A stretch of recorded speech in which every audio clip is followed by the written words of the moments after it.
lead team strategist, C-suite trusted advisor, and board director, transforming C-suites into lead teams that successfully navigate culture, complexity, and change.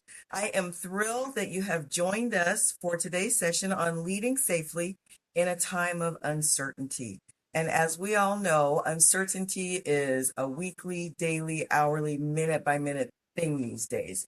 If you know anything about me, you know that often I talk about the term VUCA, volatility, uncertainty, complexity, and ambiguity.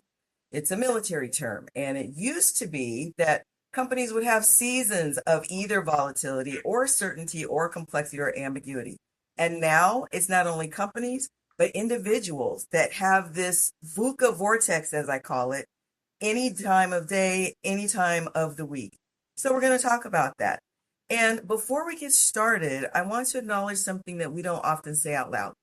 Even the phrase psychological safety can feel unsettling for some people. It can sound clinical, personal, or even a little threatening, especially if you've never experienced it at work, which is the context that we're going to be speaking in today. That's why meeting people exactly where they are is so important. And today, our theme invites us to do just that as we explore psychological safety from theory to practice. And we have an amazing panel for you. I want to start by giving them their proper introductions. So please bear with me because I don't want to miss anything. For over 20 years, Dr. Mayra Silva-Palacios has served in many leadership roles in the health and safety industry. She's a subject matter expert in office and field ergonomics to ensure client strategy and compliance with Cal-OSHA health and safety regulations. As a public author of Safe Zones, Cultivate Engagement One Leader at a Time, she brings a wealth of knowledge and expertise in the safety, leadership, and organizational culture change space. She received her doctoral degree in organizational change and leadership from the University of Southern California. She holds a master's of science in leadership and management with a concentration in organizational development and human resource management from the University of Laverne, and a bachelor's degree in kinesiology. Help me, Dr. Maria. You've got it. You've got Got it? Okay, all right. With a minor in business management. Additionally, she is a certified graduate of the Latina Global Executive Leadership Institute and a woman in negotiations from USC San Diego Rady School of Executive Development. She also holds a certificate in environmental occupational health and safety from Cal State University Dominguez Hills, Cal-OSHA Institute. Wow, is she not a powerhouse? Next, we have Dr. Silva-Palacios. Dr. Victor Silva-Palacios, PhD. And he has lived and worked in San Luis Obispo County for more than 25 years. He maintains a private practice in San Luis Obispo at present and spent 12 years as a clinical forensic psychologist on the medical psychology staff at Asadero State Hospital. Born in Ecuador, he moved to Southern California with his family and attended school in the Los Angeles area. He earned his PhD in 1985 in clinical psychology from the Wright Institute, Los Angeles, and has worked with children, adolescents, couples, and families in private practice and at community mental health centers, offering both services in Spanish and English. His early training and clinical experience with young children and their parents prepared him for his current work in treating adults and couples. Get this, as many of their struggles are rooted in early attachment and bonding disruptions and other traumatic experiences. And community, we're going to get into a lot of that. You may not think it matters, but it does. He also presents workshops in various community settings on topics such as depression, anxiety, marriage, handling interpersonal conflicts, and dealing with mental illness in oneself and with others at home and at work. He also has extensive experience in the assessment and treatment of individuals in suicidal mental stress. And last but not least, the founder, CEO of Management Cues and our sponsor for today, Dr. Mayra Austin. She's an entrepreneur and ceiling breaker, a dynamic management and operations expert based in Fullerton, California. She specializes in management science, training, development, and the integration of neuroscience principles into management. As the CEO and founder of Management Cues, she's made a nationwide impact collaborating with organizations like Babcock Laboratories, KB Lighting, and Clearfree. Her mission is to elevate management and leadership effectiveness and equity using a neuroscience-backed approach and her first of its kind scientifically proven management training programs. And beyond leading Management Cues, Dr. Austin is a professor at Westcliff University College of Business, dedicated to educating the next generation of business leaders. Now, community, if you don't feel like you're in good hands after all that, I don't know what to tell you other than buckle up, sit tight, and let's go through this panel together. Dr. Maria, Dr. Mayra, Dr. Victor, thank you for joining us and welcome. My pleasure. I'm very excited to be here. I'm glad, Dr. Maria, because I'm going to kick this off with the first question to you. Can you share an example of how leaders can integrate safety culture principles into change management to minimize stress and disengagement? Well, traditionally, in my experience, is that change management has been centered mostly around systems and processes, procedures, and sometimes protocols. And this is a huge opportunity for leaders, and often it's missed, unfortunately. Leaders have a huge opportunity to minimize employee stress and disengagement when they are intentional. And I'm going to pause there for a second because the word intentional is intentional. It's the operative word. When they are intentional about integrating principles such as, but not limited to, leading with empathy, leading with grace, focusing on trust building, leading with compassion and courage and heart, and I can go on and on and on, but especially leading with integrity. And their focus should be mostly around people building, relationship building, people centric. And this is what I refer to in my book as a leader's influence, for example. A healthy culture begins with a healthy leader's influence. And so by integrating all of these systems, all of these principles into change management, employees will feel psychologically safe. They will feel heard and valued and listened to and informed, right? Because it's important to inform the employees along the change management process. So then what happens is that this uncertainty of change now becomes something done with them because they're part of the process versus to them. So, Dr. Maria, when you mentioned courage, and I opened up by talking about the fact that even those two words, psychological safety, can be unsettling for people, I have come to use the phrase creating courageous conditions with my clients so that people can understand you do not necessarily have to have a PhD or the backgrounds that the four of us have in order to make this something that people can relate to and help become operationalized. And then when you talk about the importance of leaders, I personally like to flip the term AI from artificial intelligence to authentically intentional leadership. And you use that word intentional a lot. And it's because I feel that when it comes to creating psychologically safe spaces, there are three things that we need to remember. Psychological safety cannot be mandated, manipulated, or manifested, but it can be communicated, cultivated, and calibrated. So, with that in mind, Dr. Victor, from a clinical psychology lens, what are some early indicators that employees are experiencing cognitive or emotional burnout during periods of uncertainty? There is a combination of several issues, factors, which can be actually lumped into one category. But let's talk about each one of them briefly. All really having, again, top importance. One that I noticed throughout my experience of many years in a couple of institutions is that the employee begins to look not well, and we can define what that means, and it's usually manifested in looking either very tired to the point that he or she has hard difficulty performing daily tasks and responsibilities, and or looking way too agitated, animated, as though person has just drank 10 cups of espresso before work, and it's hard to really concentrate on what he or she wants to convey to the rest of us. So looking tired quickly, late to work, coming late, leaving work.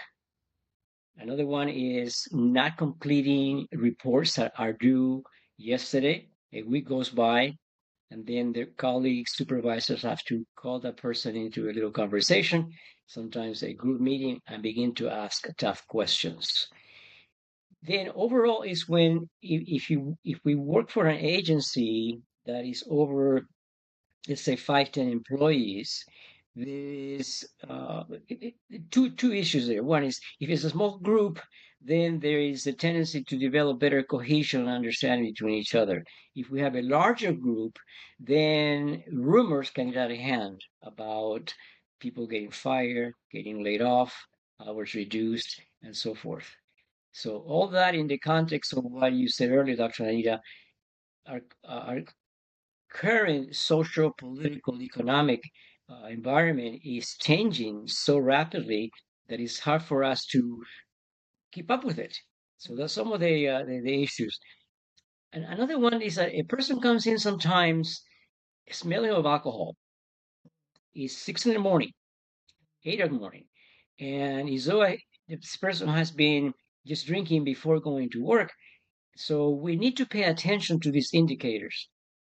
Most supervisors, at least half of them, tend to initially let go of these indicators, ignore, and or become reactionary.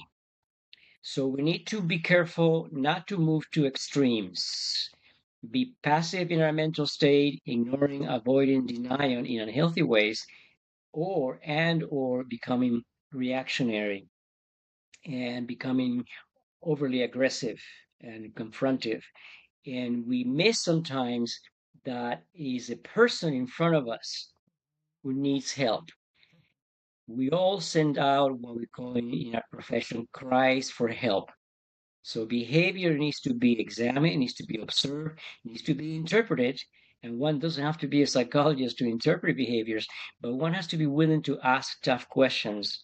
And therefore, the concept, the issue of timing becomes essential. Sometimes, yes, we need to wait a few hours, a few days, take notes, mental notes, or even paper notes. So that is the beginning of my response.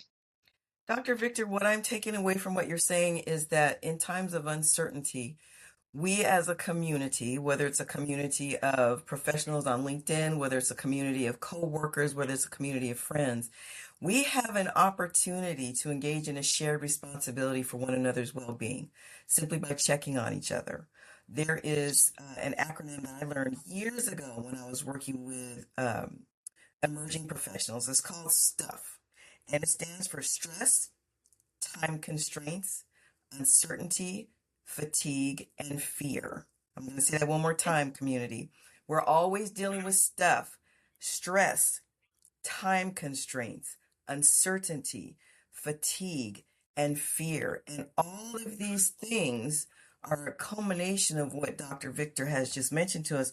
And when we talk about fear, that's an acronym all by itself.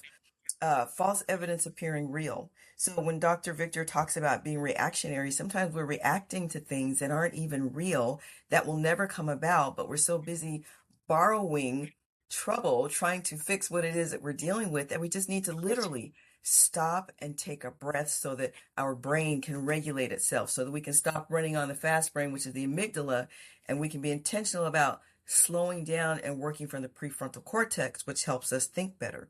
So that's a perfect segue to Dr. Mayra and her neuroscientific approach to things. Dr. Mayra, how can leaders protect their own cognitive health while supporting others during instability? Well, I think, everybody brought up such important things. And I think for me, that word intentional is such a critical thing. To me, it's not just about being human-centered, which is really important, but as somebody who is just fascinated with process and systems and ultimately managers and leaders, I think that the word intentional for me means intentional regulation while fulfilling the function of those roles. And so I think that everything that's been shared is true and happens day in and day out.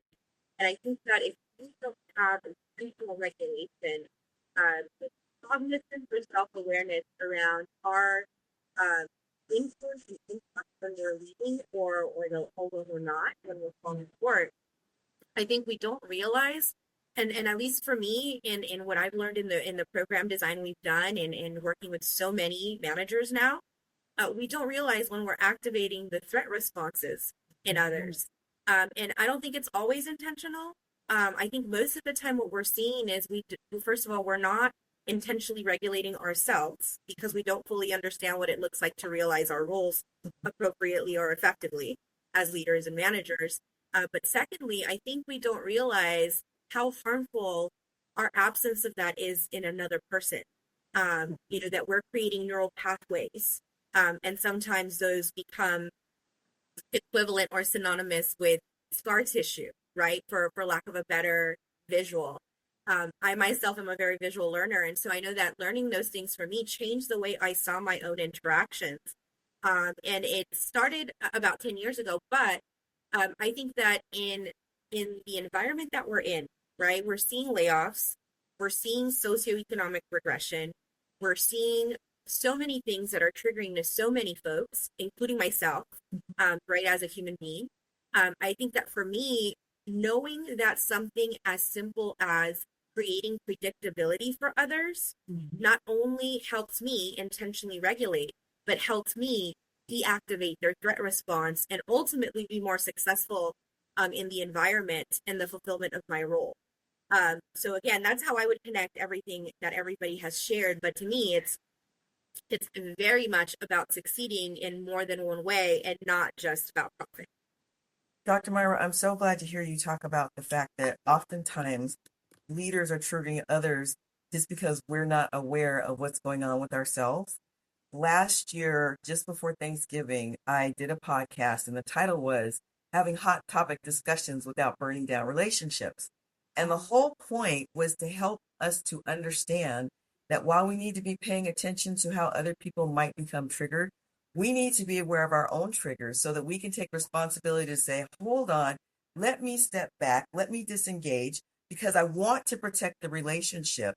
Let me recognize that I'm getting triggered by something, to very graciously pause and say, you know what, let's table this for a little bit so that I can go back and take care of myself and then prepare to come back and re-engage in the conversation. So Dr. Mayra, I agree with you 100% that we have to take the responsibility and ownership for self-regulation to make sure that we're not unintentionally triggering other people. And we have to extend grace to ourselves and to each other community. We're not always going to get it right. Therefore, other people are not always going to get it right with us.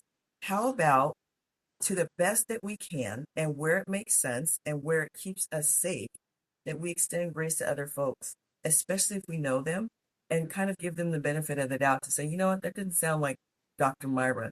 Something must be going on. So I'm going to chill out, give her a minute, and then circle back, first of all, to check on her, then perhaps to finish the conversation.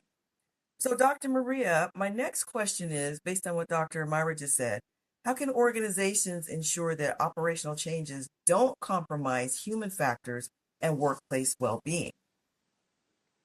Well, this is, again, in my experience, right, is that it is very simple in theory. However, when it comes to practice, it's a little bit more challenging.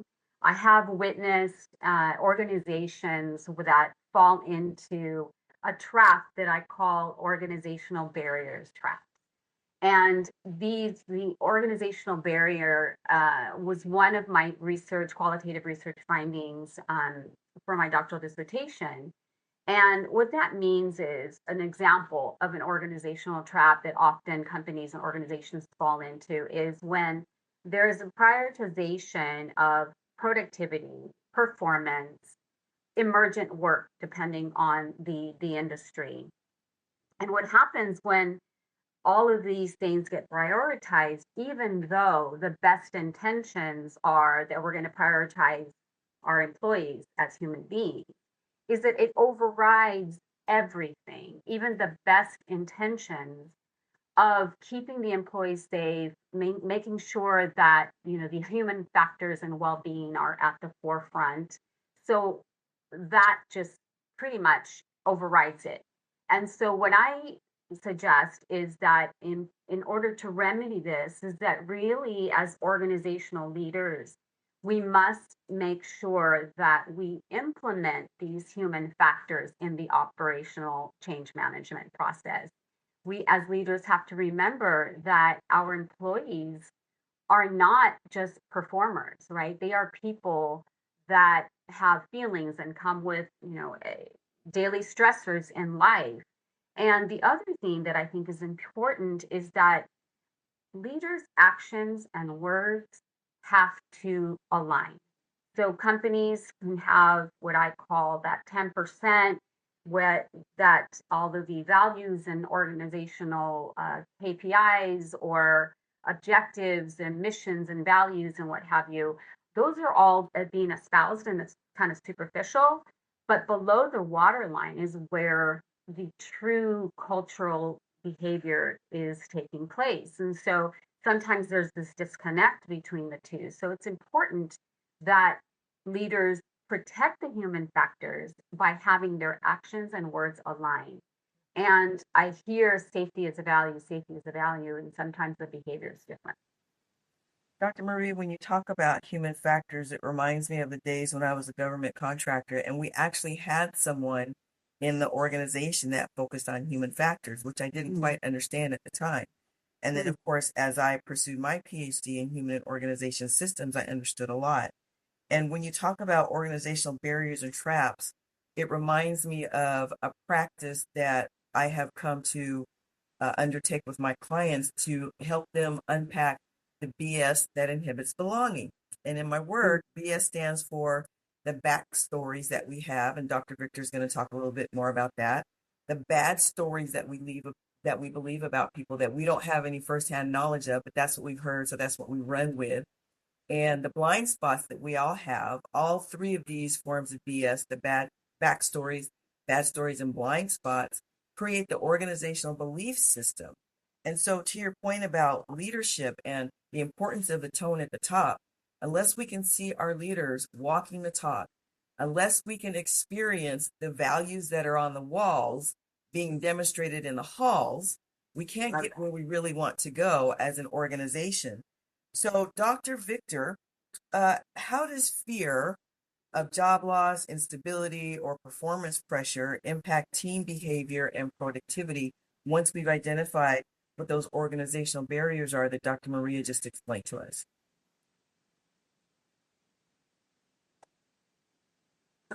On mute.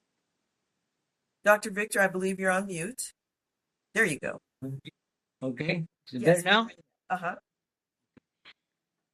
Back to my initial comment, I think all of us need to understand that and acknowledge that we bring, as you said, BS, background stories, to our daily relationships, be at home, our work in particular. And we need to ask tough questions of ourselves first. What is called the internal process, what I call with my patients, they need to be aware and nurture the internal dialogue. What King David, throughout the book of Psalms, asks the question of when he was struggling, what's going on with you, oh my soul? What's going on you, oh my soul? Soul, heart, referring to the whole being, that we need to be aware.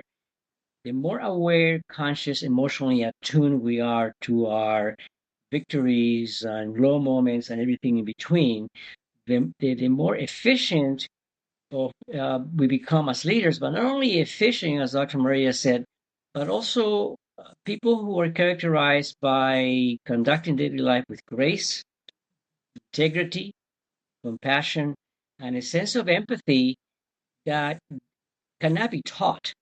So let me emphasize quickly, empathy cannot be taught. Sympathy can be taught, but empathy is something that is born with and is conveyed and nurtured by our loved ones.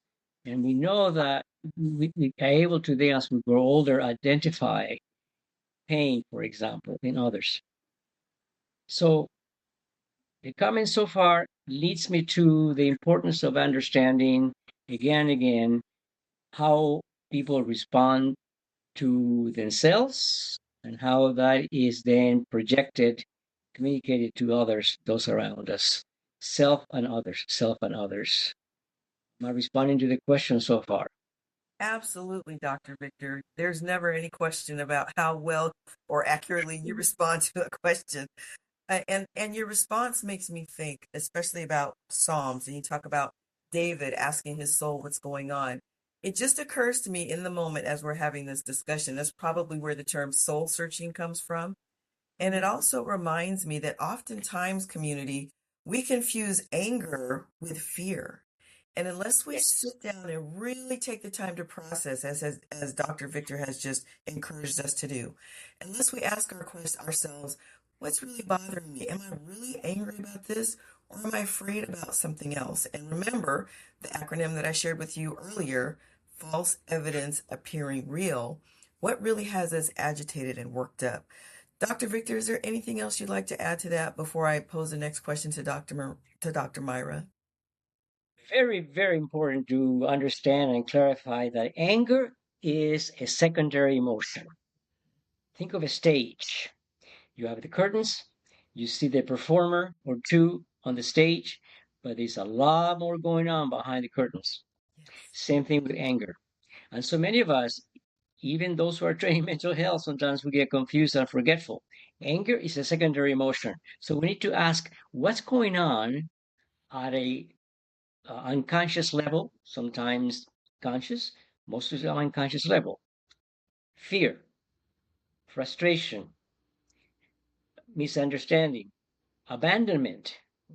I feel I'm all alone in this. No one seems to be helping me. I want to understand what I'm going through.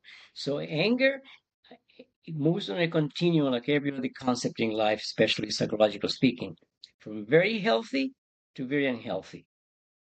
So 0 to 10 scale, I say to my patients, we want to live and nurture life in the 0 to 5 range, even 0 to 4. When we go beyond 4, 5, 6, we're in trouble. And that's when we begin to have difficulties at work and at home. Thank you for that clarification, Dr. Victor. I can see that visualization of a theater and the curtains and the players and the stage and more going on behind the scenes. It goes back to Dr. Maria's reference about the iceberg. We can only see 10%, but it's that 90% underneath, right? I love all these visual representations, community. I hope they're resonating with you as they are with me. Dr. Mayra, Management Cues has participated in research demonstrating measurable changes in cognitive states through management training and community. Let me tell you, I've seen it and it is real, and the results, you just can't argue with them. They're incredible. How can these insights be applied during times of layoffs or restructuring? Gosh, so much, but they're so real, they're scary. Let me just say that about They the are. results. They changed the way I view just everything, which is one of the reasons I felt such synergy with this panel.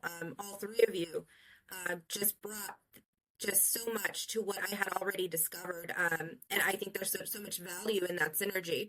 I want to piggyback on something that Dr. Maria said before I move on and answer that question fully, but as I'm listening to her speak, and then as I listen to Dr. Victor, I realized that there was something that came up in our research that to me stood out, and again, kind of forced me to pivot and be more intentional. Leadership in the workplace cannot be neutral. Because there are all of these underlying factors. And so it brought a memory to me. I've been in the workforce for a long time, for over 2 decades. And I can remember CEOs, VPs, leaders, managers saying, I just don't want to stir anything up. I just want to be neutral. Like, I can remember people saying that. Yeah. The reality of that is so opposite of neutral is what I've learned in our research, in our actual quantified research. What happens when we take a neutral position is we actually increase the cognitive stress, because instead of creating predictability, we become an unpredictable variable in that exchange. Yes. And so as leaders, I think it's important for us to be transparent even when it's hard. Mm-hmm. I think that it's better to be authentic than it is to take a stance of neutrality, Mm-hmm. because neutrality is never psychologically safe, because people don't know where they stand. So as I'm hearing you all speak, I'm just thinking of how powerful it is, and how what it means in the physical quantitative areas that I've seen them turn out in our training and in our outcomes. This isn't coincidence. It's how we're wired. And to Dr. Victor's just amazing insights into just human development, there's a reason why, if we're neutral, it's a threat, right? It's because we've had experiences, we've had the stories, we've had things. We're so much more complex than we give each other credit for. And in that same line, we're that much more valuable than we give ourselves credit for.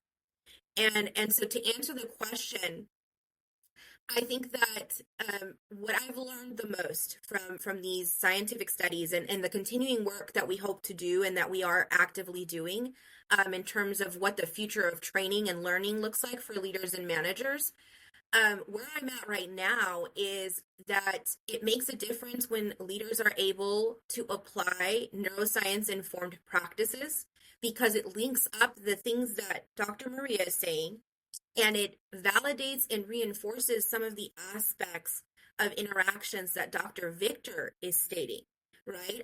What we're doing is putting it into tactics so that it's digestible and people can actually grow from it in a way that I could measure, or we can measure through management cues.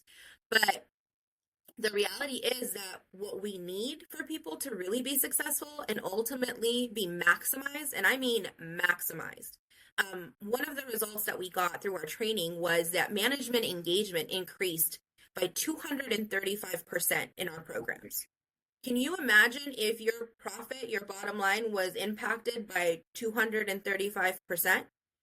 It's real, but it's also about putting the human in the middle of it. And so for me, it's teaching people how to stay regulated, how to stay engaged, how to be functional, how to know what realization within the role looks like, because the same thing happens to us in a personal situation when we're not fully realized as human beings.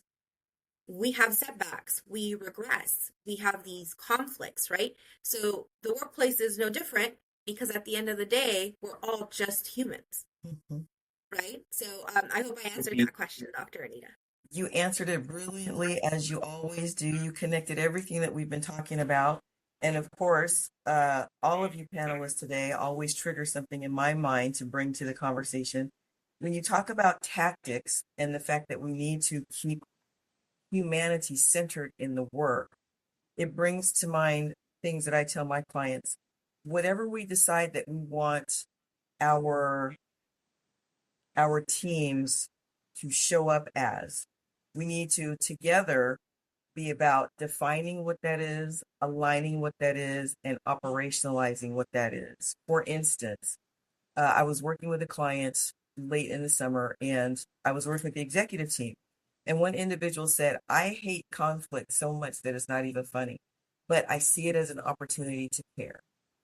If we can think about how we show up in terms of what that means in our actual behavior, back to your point, Dr. Mayra, about keeping it human-centered in terms of our tactics. And when you mention neutrality, no one has ever said that before, but it's so true. Because if, as the leader, people don't know where they stand, that only adds to their uncertainty. And we must remember, community, that psychological safety is contextual and it's conditional. It depends on the context where we're showing up, and it depends on conditions such as who's in the room, how safe we feel with that person, how safe we feel with that discussion. And so when we're talking about psychological safety or creating courageous conditions, all of these things are necessary, but you don't have to have the backgrounds that we have to get it, as long as you're a human being. If you have a brain, you have bias. And if you're willing to sit down and check with yourself and see what's really bothering you, to make sure that we're not believing the bad stories that we've heard about other people or people groups, but to really practice AI leadership, authentic, intentional leadership, and go back to focusing on people and listening to what Dr. Maria, Dr. Victor, and Dr. Mayra are telling us about how we can make our workplace more effective. That being said, I want to ask a question, 2 or 3, in the time that we have left, and then leave a little bit of space for questions and answers. That's going to have our panel synthesize everything that we've heard so far. So I'm just going to throw these questions out there, and whoever wants to jump on it first, be my guest.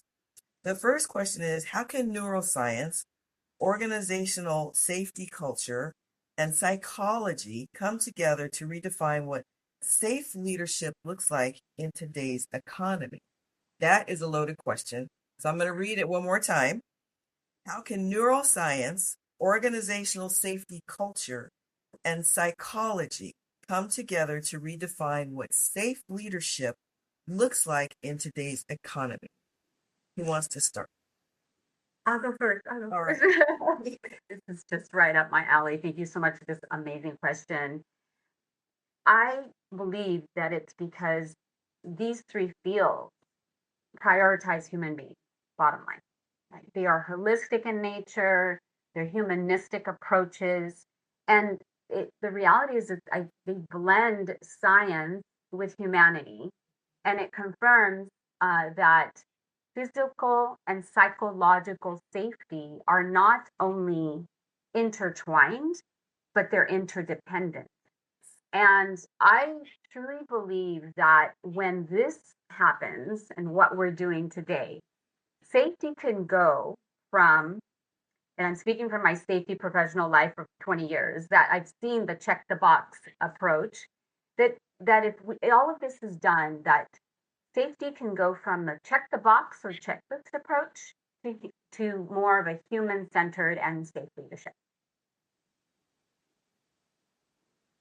You know, Dr. Marie, I'm sitting here taking notes, and I'm reminded of the pandemic and writing a white paper, position paper, about how we were physically distanced, but still psychologically dependent. And when you talk about the fact that physical and psychological safety are interdependent, it brought that back to mind, how in 2020 we're physically distant, but still psychologically dependent. And when you talk about checking a box, that's not my practice. My practice is changing behaviors. And so what you're saying completely resonates with me as a practitioner. And Dr. Victor, what should executives, based on what Dr. Maria just said, what should executives be measuring cognitively, emotionally, and operationally to ensure teams remain healthy and high functioning amid market volatility? What comes to mind immediately is the need to back to the concept of vulnerability, transparency, and authenticity. We comment on that. I think culturally, socially, we tend to misunderstand and be confused about what that means. And we think that if one is vulnerable and transparent, that's enough. And I don't think so in my personal and professional life, that we need to move to a higher level of becoming real and authentic. That leads into the question you're asking. We need to be in the corporate level, no matter how small the organization, how wealthy the organization is, for leaders to strive to be real, authentic, to be compassionate, and to be willing to ask the tough questions. It goes back to what Dr. Mayra was saying about the myth of neutrality. Neutrality becomes too confusing. We need to engage in marriage, close personal relationships. We need to learn to fight well. It's a concept that I borrow from the Gottman research in Seattle. The need to learn to fight well, meaning present what we think and feel, and do so in the most sincere, authentic manner, not try to sugarcoat it. Although sometimes, of course, we need to be very careful and kind and compassionate and wait for the tough comment to be made and so on. But we need to be able to confront, and I'm using the concept of confrontation in the best healthy way possible, not the way we think of it culturally, socially. Bad, to be avoided, intimidation, aggression. No, confront. Leads into the need for leaders to be able to be peacemakers on every level. There's a difference between peacekeeping and peacemaking. I think we all know that, and the community knows that, but it's important to emphasize it. Peacekeeping avoids the issues, period. Don't want to get involved, be neutral, I'm okay. Just don't say things, don't say that. Peacemaking says, bring it on. Let's talk. Our master, the savior, did that, turning tables when he went into the marketplace, and so on and so forth. So we tend to sometimes over spiritualize these basic principles of life. We need to be real, become authentic, and to be able to say to an employee, back to the corporate moment, we value you, but we cannot keep you employed. It's so awful. And I can give other examples of how that plays out in day-to-day relationships. And last but not least, let's not forget what I've been saying for many years. Early unaddressed, unanalyzed, therapeutically, psychological speaking, trauma reemerges at the present time, at work and at home. So we need to pay attention to the red flags. What is this red flag telling me about myself and how I can respond to the other? Dr. Victor, you said you used the word wait, and it reminded me of another acronym community. If you know me, if you've been following me for any length of time, you know I'm all about the acronyms. Some of them I create, some of them I have heard.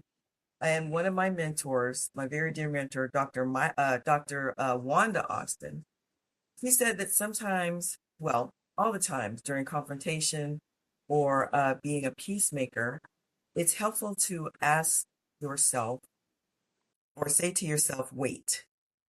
And the acronym WAIT stands for Why Am I Talking?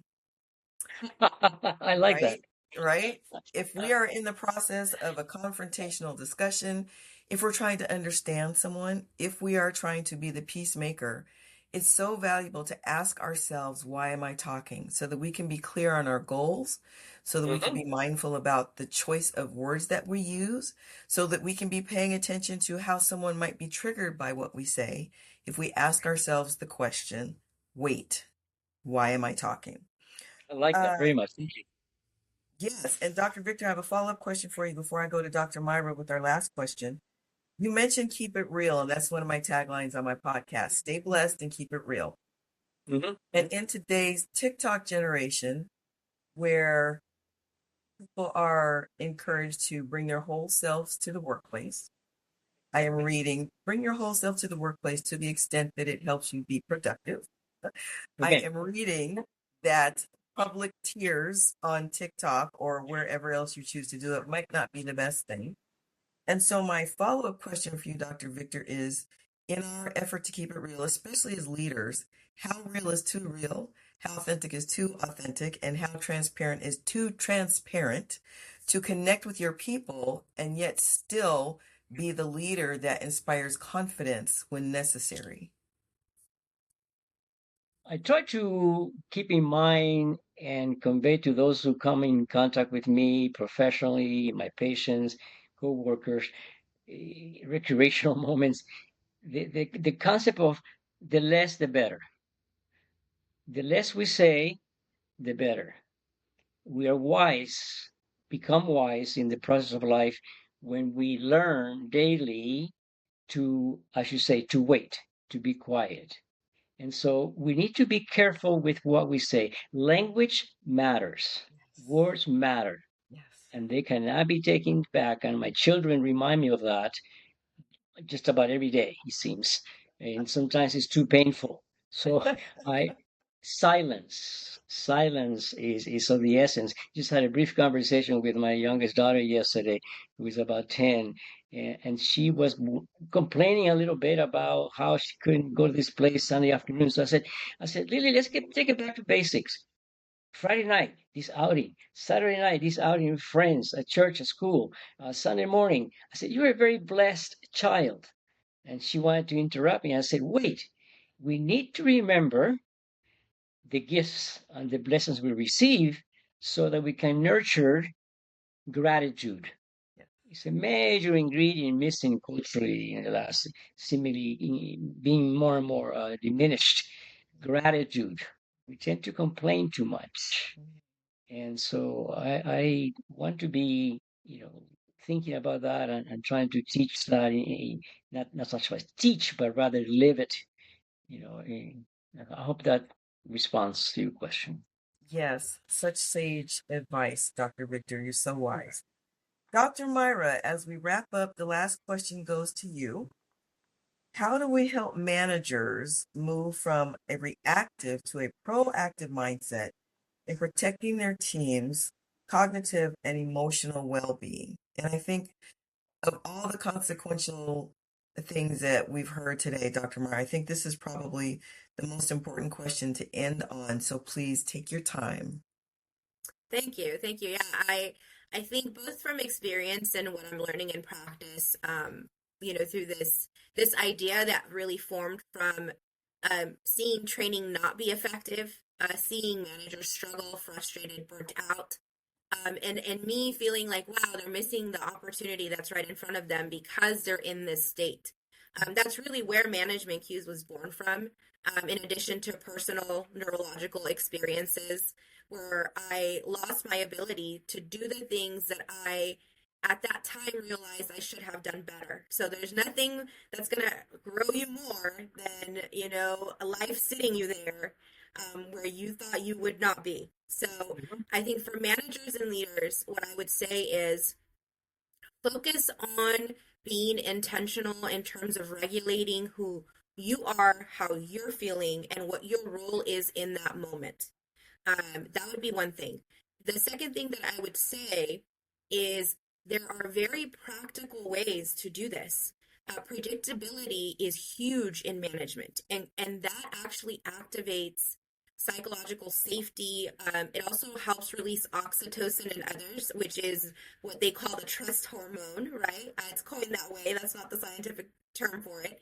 But when we feel trust, it's usually because we can see clearly what's in front of us and what's expected of us. And that, in conjunction with that experience, increases our motivation because guess what? When we know what we're doing, we feel confident. And we did see that quantified in our training through EEG brainwaves provided by a company called Neuron. So, Neuron, thank you so much for everything you've done. Shout out to you. But we were able to quantify it in an unbiased way where you could see these shifts in cognitive states. So it's not, that you need to plug that EEG headset to every person around the world. That's not quite the takeaway. The takeaway is just with getting better at creating predictability in the workplace, you're doing people a service. You're doing the company a service. You're mitigating risk. With Dr. Maria and I have been talking a lot about how much that costs, and the weight of the absence of safety when we don't understand its purpose and what it actually does for the bottom line, in addition to each individual when executed properly. So I think that those would be the simple takeaways that I would give to managers and leaders out there, because it sounds easy, but it's a matter of discipline and practice. Intentional regulation doesn't happen overnight. I think it does, though, start with self-awareness. So if anything we shared today raised that little light bulb above your head and made you feel like maybe I'm not being intentional about my own regulation, or maybe I'm not creating enough predictability when I'm working with people, that's a great place to start. It doesn't have to start with neuroscience. Thank you, Dr. Mayra. What an incredible discussion we've had and enjoyed and been privy to today, community. I want to help you kind of synthesize all of this information into something that's actionable. When I work with my clients at the end of every session, I always encourage them to do something that's going to get them 1% closer to their goal every day. And I do that by giving them a 30-day action plan. And it's really simple. So I want you to write this down. Over the next 30 days, I want you to pick just one of these 4 actions. What are you going to start doing, or stop doing, or do more of, or do less of, to implement something that you heard today? So let me give you an example. If you want to start practicing wait, why am I talking? Over 30 days, you can stop being the first person to speak. Just practice that for 30 days. Stop being the first person to speak. You can start being the last person to speak. Because oftentimes I have found in my experience, whatever you had on your mind to say, if you let someone else speak first, you probably don't need to bring it up, because you might find out that you're actually on the same page. And that goes back to that trust hormone. Do more of asking. Just ask people what they think. Be curious. And do less of assuming that you have the answer. So, if you want to practice the technique of wait, why am I talking? Stop being the first to talk. Start being the last to talk. Do more of asking questions and do less of assuming that you know where someone's going to go in the conversation. I want to give our panelists an opportunity to give us their one key takeaway that they want for each of you. And Management Cues has developed a visual takeaway for you with each one of our comments. Dr. Maria, we'll start with you. What's your one key takeaway? Then Dr. Victor, then Dr. Mayra. Okay, so I love the visual, by the way, Dr. Mayra. Love that. I'm going to sum it up with safety culture. Human beings are not programs and protocols. It is about people. It's about relationships. And when leaders show up with all of those principles that we've discussed, the authenticity, the courage, the heart, integrity, and the grace and empathy and care, they will most certainly foster and sustain a safe zone culture, and stress will decrease, trust will increase, engagement blossoms. Also, employees will feel, but more importantly, believe that they are valued, protected physically and emotionally. Thank you, Dr. Maria. Wise, wise words. Dr. Victor, what is your one key takeaway for our community of listeners today? You're on mute, Dr. Victor. We want to hear everything that you have to say. There you go.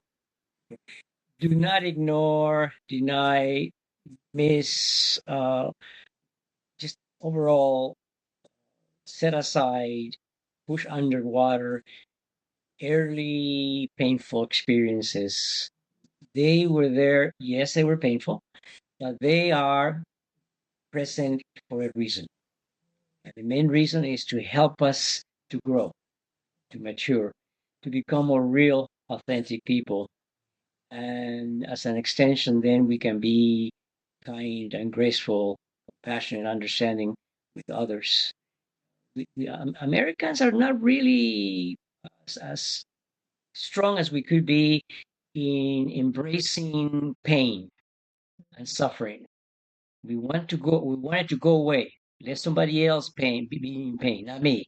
That's not for me. And therefore, a book by Philip Yancey years ago, titled "Pain: The Gift Nobody Wants." Pain, the gift nobody wants. So we we can only grow and mature if we're willing to confront pain and learn to fight well. Dr. Victor, I'm taking that to heart. Like everybody, I don't like pain, but I really don't like pain. But I'm learning. What I tell my clients is we need to get comfortable with the discomfort that comes when our awareness is raised. And when our awareness is raised, that's when we can start making the progress toward healing and doing better by ourselves and by others. Would you agree with that, Dr. Victor? Yes, and I would add reparation. Reparation. They go together. If we really are wanting to grow and encourage others around us, family, loved ones, co-workers to grow, we need to keep those two in mind, healing and reparation, because we hurt each other, and then okay, what comes after that? Well, I have developed a model of healing and reparation in marriage that goes to 6 different stages, so that's a whole different presentation. And we will bring you back, let me tell you. Thank you, Dr. Victor. Dr. Mayra, before I hand you the microphone for you to close us out, I want to thank you for the opportunity to moderate such an incredible panel. Dr. Maria, Dr. Victor, it has been a pleasure getting to know you both in preparation for this panel. I look forward to doing more work with you in the future. Dr. Mayra, I honor you for always entrusting me to moderate your panels. These are what brings me joy, facilitating conversations that matter. Thank you so much, ma'am. And with that, please give us your one takeaway and close us out. Yeah, I couldn't think of anybody better. And I was just really excited to have you all meet each other. So my takeaway is to be intentional with our regulation as managers and leaders at every level, because it's really about you. And be careful with prioritizing your own cognitive load, right? Because the truth is that if you're not aware of what that looks like, what's weighing you down, what you're putting out there is just not effective. And it's having that conversation of honesty and transparency around that. Focus on being transparent versus neutral. Get that neutral world and a word and mindset out of the equation. It doesn't exist. It's not real. And implement recovery. Allow yourself to feel through these difficult situations. And I think what Dr. Victor said stuck with me this week and is going to stick with me is be prepared to fight, but fight well, right? Learn the landscape, get comfortable with being uncomfortable, have the necessary conversations. Being avoidant isn't going to get you any further in any relationship, in my opinion. But in the workplace, it actually increases the risk of negligence across many different areas. So that would be my end takeaway. Dr. Anita, did you want me to close us out? I think it would be fitting. Yeah, I will say, I want to thank you and everyone at Management Cues for all of the work you do to make what we do not so scary, not so heady, but really useful. Thank you for the opportunity.